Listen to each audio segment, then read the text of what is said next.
Namaskar. A warm welcome to World News, an Indian perspective on All India Radio. This is Abhineet Shukla and with me is Renuka bringing glimpses of the major developments of the day from across the globe. Over the next half an hour, we shall bring you the latest from the world of politics, economy, sports, entertainment and more. The headlines. India's Prime Minister Narendra Modi meets Sikh Hindu delegation from Afghanistan in New Delhi, assures them of continuous support to resolve all issues. Iranian Foreign Minister and UN Secretary General stress for inclusive government in Afghanistan. NRI industry captains hail signing of Comprehensive Economic Partnership Agreement between India and UAE. India's External Affairs Minister Dr. S. Jaishankar hosts meetings with ministers from Europe and Asia on sidelines of Munich Security Conference in Germany. Port congestion in China slows delivery of everything from iron ore to electronics. India wins bid to host 2023 International Olympic Committee session in Mumbai. And in cricket, BCCI announces Indian squad for T20 International and Test Series against Sri Lanka starting from 24th February.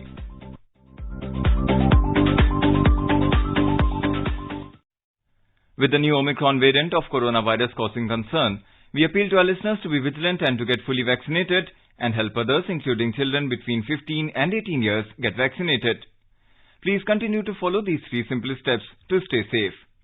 Wear a face mask, maintain 2 gaz ki duri for social distancing, focus on hand and face hygiene.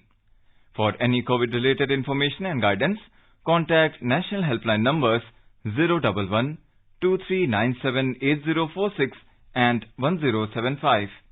And now the news in detail. India's Prime Minister Narendra Modi met members of the Sikh Hindu delegation from Afghanistan at his residence on Saturday in New Delhi. They thanked the Prime Minister for bringing Sikhs and Hindus safely to India from Afghanistan. Mr. Modi told them that India is their home. He talked about the difficulties faced by them in Afghanistan and the help provided by the government to bring them to India safely. He also talked about the significance of the Citizenship Amendment Act and its benefits for the community. Mr. Modi assured them of continuous support in future as well to resolve all issues and difficulties faced by them. The Prime Minister also spoke about the significance of the tradition of honouring Guru Granth Sahib, in light of which special arrangements were made to bring back Saroop of Guru Granth Sahib from Afghanistan. The members of the delegation thanked Prime Minister Modi for bringing back their people from Afghanistan safely and exuded confidence in his leadership. मैं तो कहता हूं जो दुनिया में कोई भी काम नामुमकिन हो, नरेंद्र मोदी जी हैं तो मुमकिन है। हम लोग समझते हैं कि मोदी साहब कैसे हैं और हमारे लिए कितने वो एक कारगर साबित हुए हैं। जो काम कई दहाकों से नहीं हो रहा था, वो श्री नरेंद्र मोदी जी ने करके दिखाया और हमको प्यार दिया। उस प्यार को हम नहीं भूल सकते हैं। मैं काबुल में काम कर रहा था, गुरुद्वारे में सेवा कर रहा था। मेरे को गुरुद्वारे से ले गया तालिबान ने। मैं बहुत खुश हूँ जब मैं जिंदा हूँ। ये हिंदुस्तान मेरे साथ जितना बोलो फिर भी कम है। खासकर मोदी जी मेरे साथ बहुत मदद की है। उन्होंने अफगानिस्तान से हमारे लोगों को जहाज भेज के मंगाया। गुरु ग्रंथ साहब के स्वरूप श्रीमद् भागवत गीता, रामायण, ऐसी पुरातन पुस्तकें जो 400-500 साल पुराने ऐतिहासिक धरोहर थे, वो चीजें सारी आई हैं। मोदी जी जो कहते हैं वो करते हैं। हमारी काफी प्रॉब्लम सॉल्व हुई, जैसे कि सीए का मसला था और कई एफआरओ में प्रॉब्लम थी, हमें आने जाने की प्रॉब्लम थी। ये सारी प्रॉब्लम अगर सॉल्व हुई है, पीछे 25 साल से सॉल्व नहीं है। जब से ये बीजेपी गवर्नमेंट प्रधान जी श्री नरेंद्र मोदी जी आए हैं, उस समय से हमारी काफी प्रॉब्लम सॉल्व हुई है। प्रधानमंत्री जी ने अफगान सिखों और हिंदुओं को मौत के मुंह से निकाला। जब वहाँ एयरपोर्ट बंद हो गए थे, इंडियन एयरफोर्स के जहाज गए, उनको खतरे के मोल से निकाला। उसकी जितनी भी सराहना की जाए थोड़ी है। अफगानिस्तान के हिंदू सिख के अलावा जो अफगानिस्तान की अदर जो मुस्लिम लोग भी हैं, वो भी सब इनको इतना प्यार करते हैं जिसकी कोई हम बता नहीं सकते। और जो इनिशिएटिव लेते हैं वो एकदम कड़क लेते हैं, सख्त लेते हैं। सबके लिए, हिंदू सिख मुसलमान, सबके लिए सबका भला होता है इसमें। Iranian Foreign Minister and UN Chief have stressed for an inclusive government in Afghanistan. IRNA report says that Iran's Foreign Minister Hossein Amir-Abdollahian and United Nations Secretary General Antonio Guterres met on the sidelines of Munich International Conference on Security on Saturday and emphasized continuation of humanitarian aid and formation of an all-inclusive government in Afghanistan. Prominent non-resident Indian businessmen have hailed the signing of the Comprehensive Economic Partnership Agreement (CEPA) between India and the UAE. They opined that the landmark deal will help the economic and commercial engagements to achieve new milestones and will create a win-win situation for both the countries. Chairman of Lulu Group and Vice Chairman of Abu Dhabi Chamber of Commerce, Yusuf Ali M.A. said that the signing of the CAPA is a landmark move and will prove to be a very decisive movement in the long-standing Indo-UAE trade relations. He said that the CAPA will open new avenues of collaborations benefiting businesses from both the countries. Chairman of Vision Exports UAE, Kojef Group Rizwan Adatia said that CEPA is the first step towards a new era of India-UAE ties. He said that the CEPA will facilitate ease of trade, boost startups, renewable and tech collaborations. Bharat Bhatia, founder and CEO of Kunares, said that the new trade deal between the two nations will create new opportunities for businesses to expand their footprint in India. President of GMBF Global Dubai, Dr. Sunil Manjrekar, said that the agreement will prove to be a game changer for both the countries. Rashmi Jain, partner at JRB Chartered Accountant, said the CEPA pact will significantly boost jobs and investments in both the countries. In today's Hotspot section, we bring you a special program on Comprehensive Economic Partnership Agreement between India and UAE. India's Commerce and Industry Minister Piyush Goyal has said that India-UAE Comprehensive Economic Partnership Agreement CEPA will open up new opportunities to India in the field of infrastructure, aviation, finance and ports. Addressing the India-UAE joint press conference after the virtual summit in New Delhi on Friday, Mr. Goyal said CEPA is a complete and comprehensive economic partnership agreement which was finalized in the shortest possible time. The deal was signed during the virtual summit meeting between Prime Minister of India Narendra Modi and Sheikh Mohammed bin Zayed Al Nahyan, Crown Prince of Abu Dhabi on Friday. Minister Goyal said the agreement has also provided a permanent safeguard mechanism which will safeguard exporters and businesses from both countries from any unwarranted surge in volumes of any particular product. Mr. Goyal said that as India and UAE work to grow their bilateral trade to $100 billion, it will create at least 10 lakh job opportunities for youngsters. A wide array of gains for both economies, provides opportunities for businesses in both economies. And if I may share with you some of the major sectors which will benefit in India: gems and jewelry, textiles, leather, footwear, sports goods, plastics, furniture, agricultural and wood products, engineering products, pharmaceuticals, medical devices and automobiles. And most of these sectors are largely labor oriented, and we do believe that this will open, as we grow our bilateral trade to $100 billion, at least 10 lakh job opportunities for young boys and girls, will open up plethora of opportunities for our MSME sector, our agricultural sector, our value addition in terms of food processing, supporting the UAE's food security, and clearly will help the people of both countries get new opportunities to work with each other. Mr. Goyal said that the agreement covered the widest possible array of subjects, from free trade to digital economy to government procurement and several other strategic areas of mutual interest. He complimented the teams on both sides for their commitment and their dedication and for successfully concluding one of the most balanced, fair and equitable agreements in just 88 days, working in a spirit of brotherhood and friendship, understanding each other's sensitivities.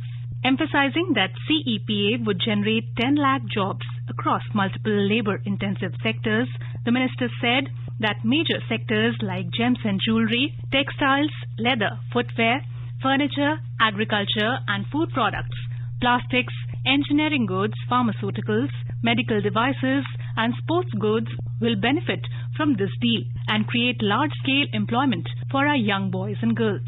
Mr. Goyal said that there were many firsts in the CEPA agreement. He said that UAE had agreed to automatic registration and market authorization for Indian medicines in case of their regulatory approval in developed countries such as USA, EU, UK and Japan. On the pharmaceutical side, the UAE has been very gracious in accepting our request that once a medicine or a medical product is accepted by developed economies like the US, European Union, UK, Canada or Australia, and it goes through the rigorous process that these countries have, the rigorous regulatory process, the UAE has very graciously, for the first time ever, and to my mind for the first time in the world ever, agreed that such products will get market access and regulatory approval in a time-bound manner of 90 days for being marketed in the UAE. Similarly, we have had some very robust rules of origin to protect both economies from any misuse. We have brought in very robust trade remedies in our agreement, and we have also, for the first time ever, agreed that to avoid any misuse on the steel sector, melt and pour will be necessary in their respective country. Addressing the gathering, Abdullah bin Taq Al-Mari, Minister of Economy, termed it as a momentous new chapter in the shared history between the two nations. He added that the India-UAE CEPA is a milestone in the relationship between India and UAE and has been built on decades of enterprise and aspires to establish a new era of progress and prosperity for the people of both nations. He highlighted the long-standing cultural and economic relationship between the two nations and said that India was the first nation UAE chose to partner within the post-pandemic world. I would like to thank and extend my sincere gratitude to the Prime Minister Narendra Modi for your warm welcome to India. It's always a great pleasure to visit this extraordinary country, and to do so in these historic circumstances makes it particularly special. I would like also to thank His Excellency Piyush Goyal for his unflinching commitment to this important project and for the enthusiasm and good humor he demonstrated on each step of this journey. I would like also to thank both wonderful negotiation team who managed to make this moment happen. By signing this agreement, the United Arab Emirates and India are writing a momentous new chapter in our shared history. The UAE-India Comprehensive Economic Partnership Agreement is a milestone for us both that builds on decades of enterprise and exchange to establish a new era of progress and prosperity for people in both countries. Last summer, in preparation for our nation's Golden Jubilee, the UAE government launched a series of bold initiatives to pave the way for the 50 years of growth and opportunity. The goal was clear: to double the size of the economy from 1.4 trillion dirhams to 3 trillion dirhams by 2030. This required bold new strategies for diversification, including embracing the 4th Industrial Revolution, integrating advanced technology across the economy, enhancing our research and development capabilities, and incubating the industries of the future. It also meant inviting foreign direct investment into key sectors, attracting the world's brightest talent, and rebuilding our trade partnerships. These plans also have a vital near-term goal to rebuild our economy from the impact of COVID-19. The pandemic impact on free flow of goods has impacted every aspect of economic life, from manufacture to construction, from retail to medicine. It understood the importance of our global network and need for strong, reliable, transparent supply chains. But most of all, it was a reset that challenged us to adapt a new perspective and expand our international trade ambitions. Strengthening bilateral relations with key partners around the world became a key pillar as we sought to increase trade volumes to and from UAE, enhance our status as a facilitator of global trade, and accelerate investments and joint venture opportunities. It was entirely fitting that India, one of our oldest allies, was the first country we reached out to. And it is to sign up for our long-standing economic and cultural ties, the mutual respect and trust built up over the last 50 years, that they responded so positively. The fact we were able to agree the terms of a deal of this size, scope, and importance within 5 months demonstrates the power of our shared vision. Ladies and gentlemen, I'm confident that the UAE-India Comprehensive Economic Partnership Agreement will be regarded as a towering achievement, a new era not only for our two nations, but for global trade.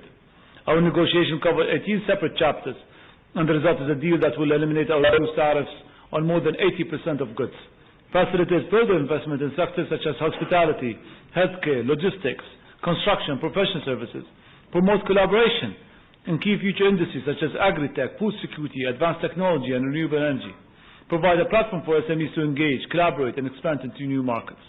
For the UAE, it offers our exports access to 1.4 billion people and one of the fast-growing markets in the world.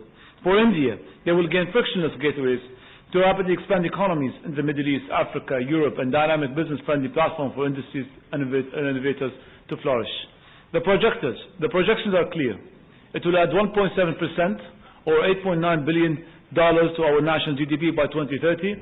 It will boost exports by 1.5%. It will take bilateral trade beyond $100 billion within 5 years. We believe that this deal has a far-reaching implication of global trade. The leaders at the G20 summit in 2020 said that the trade is now more important than ever. And as we emerge from the global pandemic, this CEPA will uphold our commitment to a free, fair, inclusive and non-discriminatory, transparent, predictable, a stable trade and investment environment. The UAE and India are vowing to keep our markets open, and together we can help redraw the global economic map. The benefits for both parties are clear, and we are confident they will be shared by the whole Middle East, North Africa and South Asia region. Ladies and gentlemen, the UAE has turned the page on its next 50 years. We're entering the third phase of our economic story. We're transitioning to new industries, new capabilities, new partnerships. This CEPA, with our long-lasting, trusted ally, will be the foundation stone for this next era of success. Thank you again to the Prime Minister Modi and to Your Excellency Piyush Goyal for your commitment to this process and for the friendship that we cement today. Speaking on the occasion, Dr. Thani Al-Saudi, UAE Minister of State for Foreign Trade, also expressed his appreciation to the teams from both sides for the early conclusion of the CEPA. He added that if our investors, entrepreneurs and businesses engage with each other with a sense of purpose, there is no limit to what can be achieved. Let me as well express my gratitude and my deep appreciation to both teams on who managed to conclude this in a very short period. From both sides, they showed the flexibility and the friendships throughout the whole process. It was clear from day one that we shared the same sense of purpose, and if our businesses, innovators, entrepreneurs engage in the same spirit, there is no limit to the progress we'll make together. The EU-India Comprehensive Economic Partnership Agreement marks the beginning of the bold, exciting new era of our nations. It promises to unlock a new era of hope, optimism, and opportunity for nearly 1.4 billion population. Several other agreements were also signed between APEDA and DP World and Al Dahra on the UAE side regarding food security corridor initiative, and an MOU between Gift City, IFSCA and Abu Dhabi Global Markets.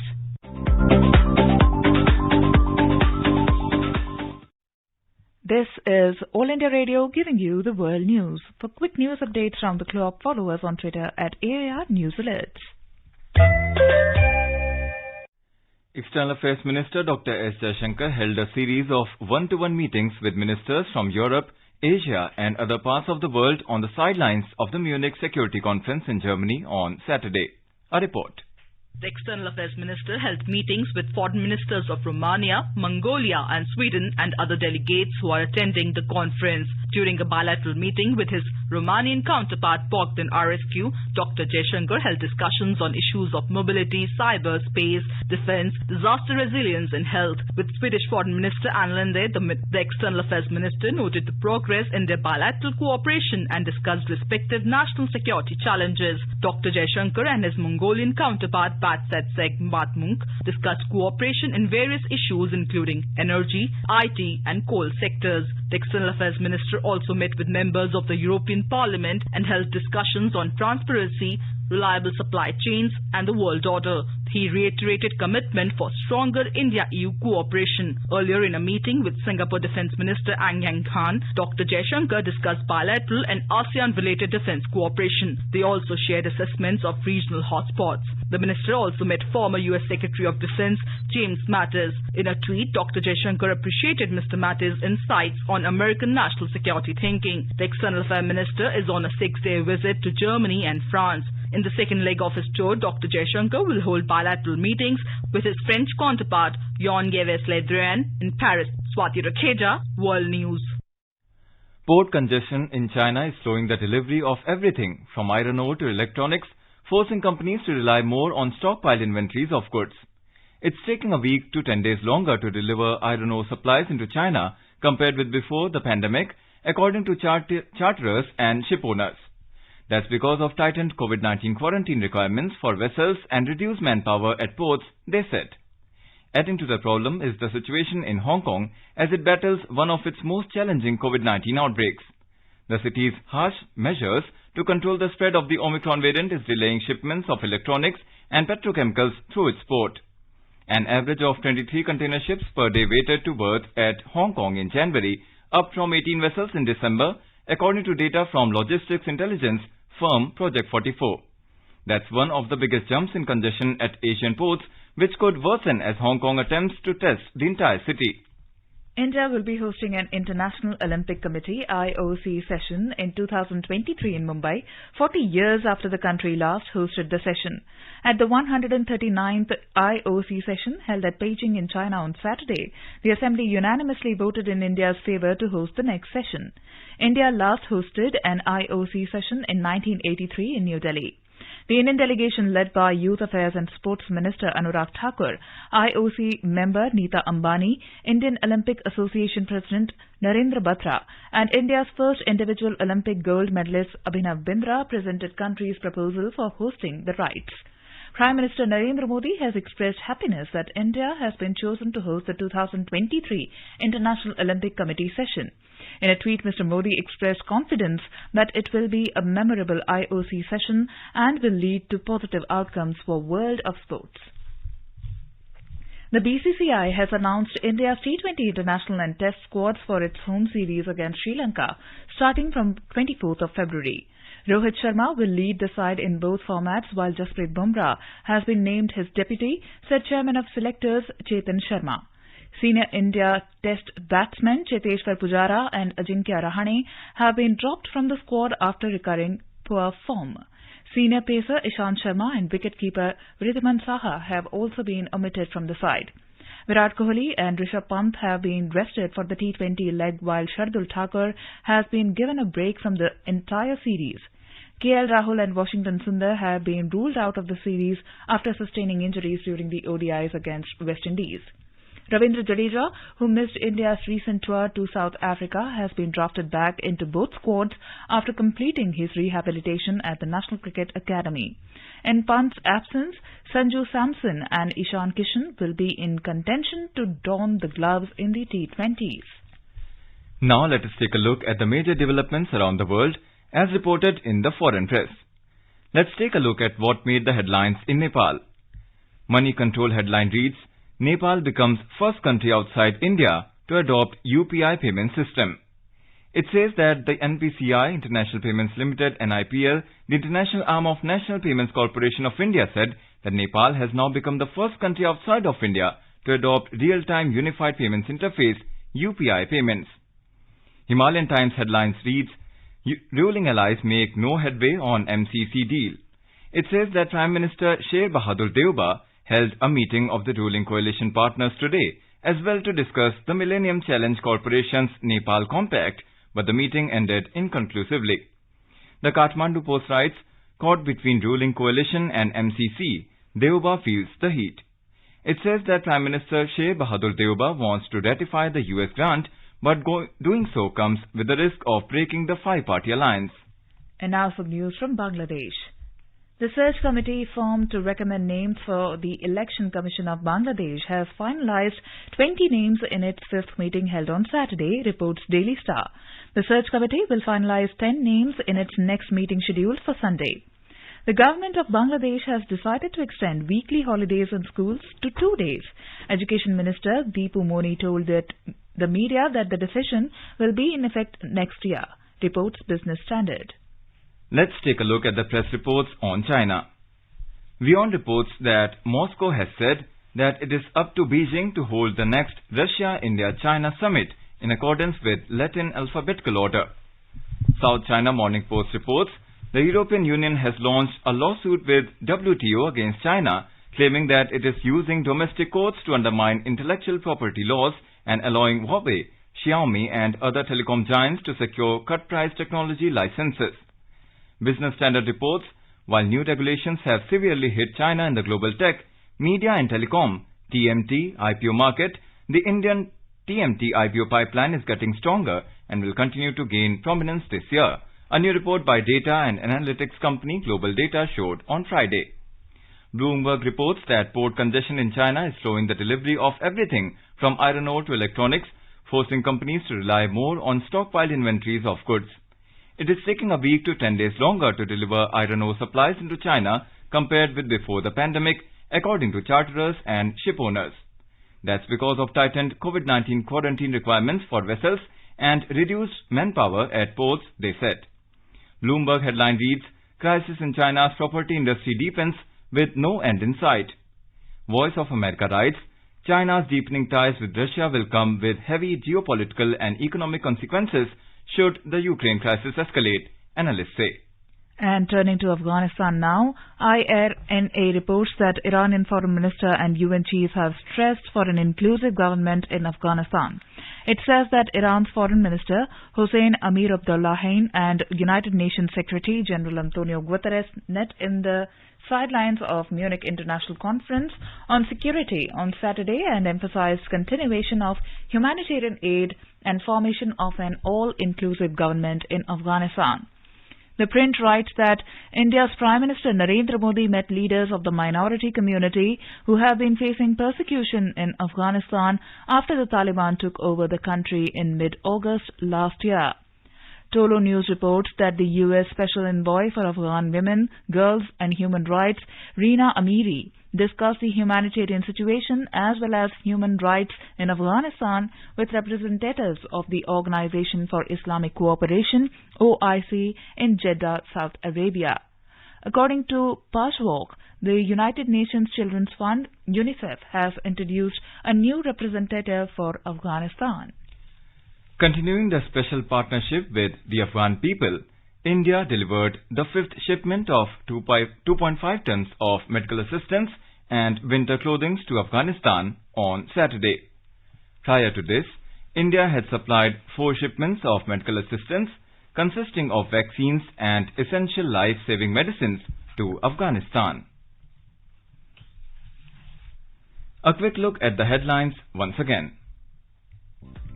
India's Prime Minister Narendra Modi meets Sikh Hindu delegation from Afghanistan in New Delhi, assures them of continuous support to resolve all issues. Iranian Foreign Minister and UN Secretary General stress for inclusive government in Afghanistan. NRI industry captains hail signing of comprehensive economic partnership agreement between India and UAE. India's External Affairs Minister Dr. S. Jaishankar holds meetings with ministers from Europe and Asia on sidelines of Munich Security Conference in Germany. Port congestion in China slows delivery of everything from iron ore to electronics. India wins bid to host 2023 International Olympic Committee session in Mumbai. And in cricket, BCCI announces Indian squad for T20 International and Test Series against Sri Lanka starting from 24th of February. And now, before we end, let us listen to Mahatma Gandhi's favorite bhajan, Vaishnav Jan, by artists from Estonia.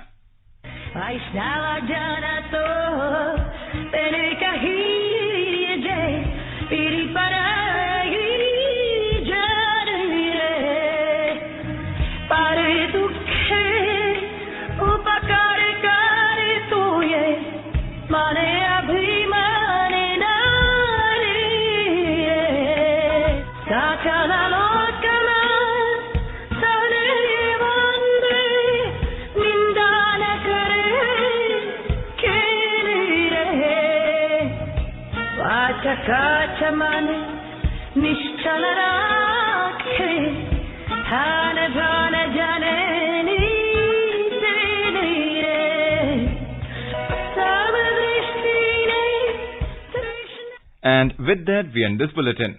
We'll be back at the same time tomorrow with the next edition of World News.